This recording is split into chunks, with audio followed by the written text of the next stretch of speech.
It's the afternoon of April the 14th, 1988. The USS Samuel B. Roberts, an Oliver Hazard Perry-class guided missile frigate, is sailing through the central Persian Gulf. This is a dangerous time to be transiting the Gulf. The Iran-Iraq War is about to enter its 7th year, and both sides have grown desperate to end the conflict.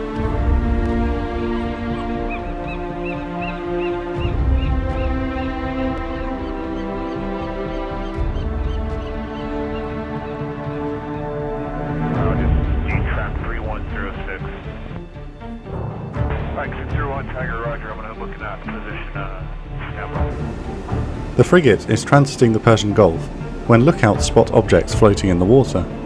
They initially believe these to be dolphins, but a closer examination instead reveals magnetic mines.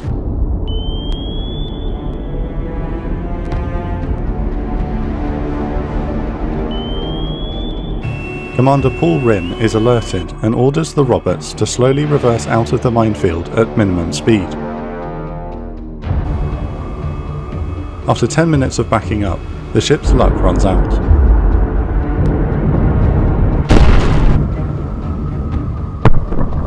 A magnetic mine detonates directly underneath the Roberts' keel, nearly breaking the ship's back. Water gushes through a 15-foot hole, while a fire breaks out deep inside the frigate. The crew works tirelessly throughout the night, and manages to save the ship.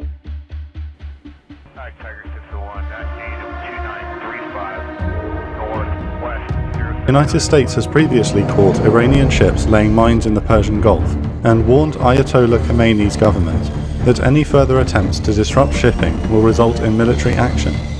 The US President Ronald Reagan, the mining of the Samuel B. Roberts in international waters is the final straw. They must know that we will protect our ships, and if they threaten us, they'll pay a price. President Reagan ordered defensive action in response to the mining of USS Samuel. Just days after USS Samuel B. Roberts hit the mine, President Reagan ordered U.S. forces to strike back. 3 Surface Action Groups, or SAGs, from the US 7th Fleet, each comprising an amphibious assault ship and 2 escorts, are formed for the operation and assigned different tasks. SAG Bravo is to assault and destroy the Sassan and Rakesh oil platforms, which are being used by the Iranian Revolutionary Guard as military bases. SAG Charlie is to attack the Sirri platform, while SAG Delta will concentrate on sinking an Iranian warship in retaliation for the mining of the Samuel Roberts. Battle Group Foxtrot is composed of the aircraft carrier Enterprise, along with its escorting ships, and will remain outside the Persian Gulf to provide air support. A key objective of the operation is to sink one of the 2 modern Sam-class frigates in the Iranian Navy, the Sahand and the Sabalan.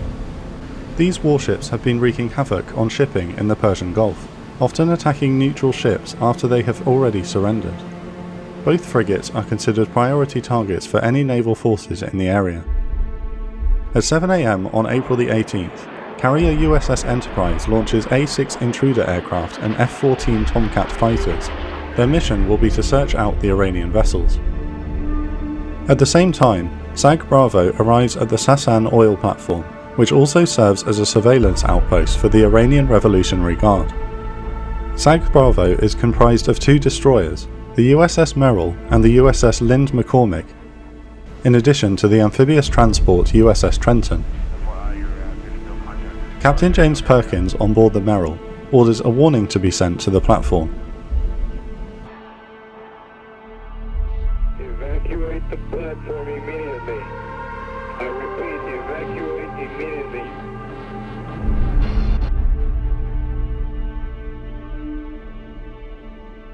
Immediately after the warning is transmitted, Iranians are spotted hurriedly boarding 2 small tugs tied to the platform.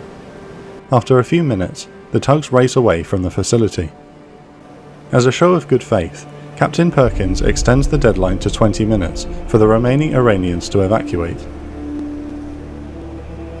At 8:08 AM, the platform is informed that its time is up, and the American destroyers open fire with their 5-inch guns. The first shells are deliberately set to airburst away from the target to encourage any remaining Iranians to hurry up and leave. Instead, ZSU 23mm guns on the platform open fire on the American warships. The rounds fall short, and Merrill quickly fires a salvo which destroys the gun. Following this initial barrage, a ceasefire is requested. One of the tugs returns to the now smoking installation to take them off. Once the last Iranians are evacuated, the Merrill and Lind McCormick bombard the platform for another 40 minutes.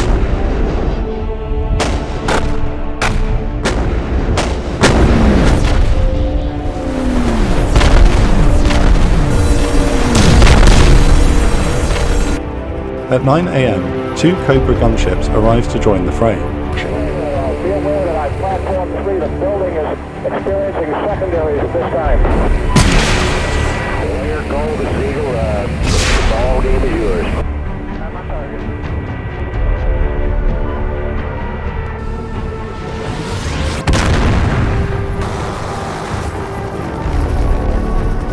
To ensure the complete destruction of the facility, a Marine assault force from the USS Trenton is briefly inserted from helicopters onto the platform to plant explosive charges. At 1:10 PM, the Sassan platform explodes with a deafening roar while Marines and sailors cheer.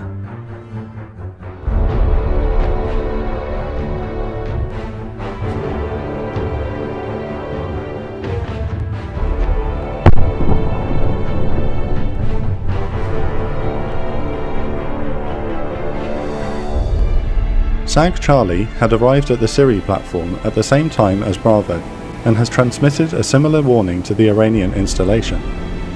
Here, the plan is for Navy SEALs to storm the facility after the defences are neutralised. Once again, the Iranian occupants are granted more time to evacuate before the American warships open fire.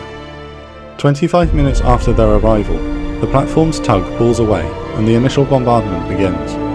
The destroyers USS Bagley and Wainwright fire 76mm and 5-inch shells at the Sirri platform.